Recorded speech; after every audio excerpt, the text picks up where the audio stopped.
Srimad Bhagavatam, 5th canto, chapter 17, the descent of the river Ganges, text 15.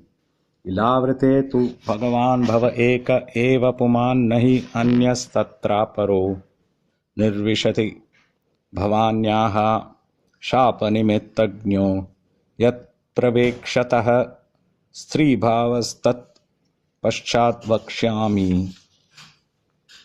Shukadeva Goswami said, in the tract of land known as Ilavrita Varsha, the only male person is Lord Shiva, the most powerful demigod.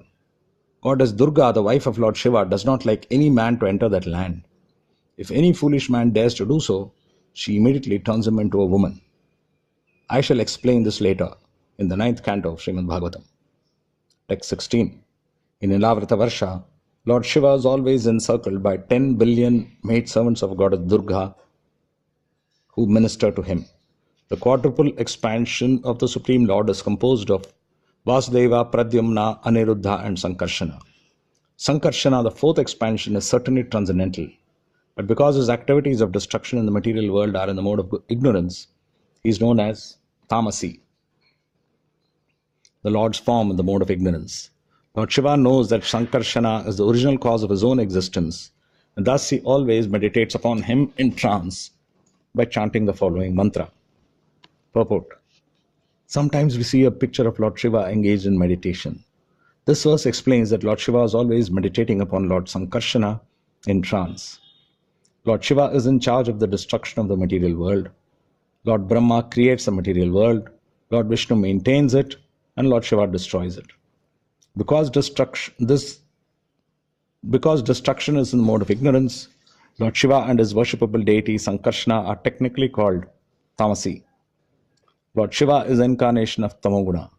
Since both Lord Shiva and Sankarshana are always enlightened and situated in the transcendental position, they have nothing to do with the modes of material nature, goodness, passion and ignorance, but because their activities involve them with the mode of ignorance, they are sometimes called Tamasi.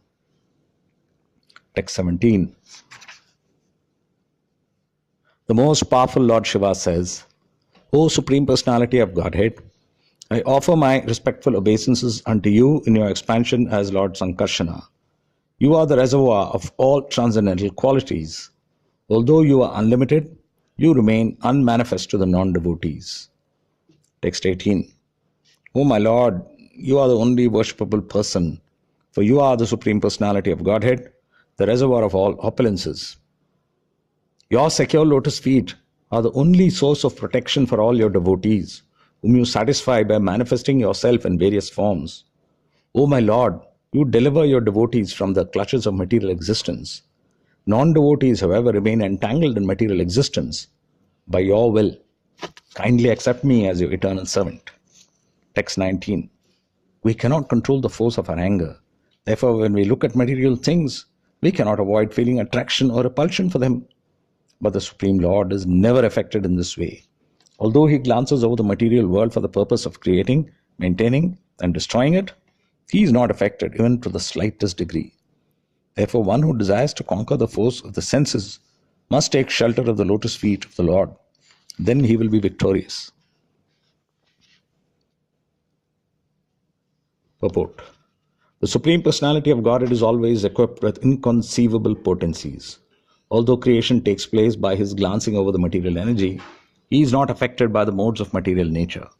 Because of his eternally transcendental position, when the Supreme Personality of Godhead appears in this material world, the modes of material nature cannot affect him.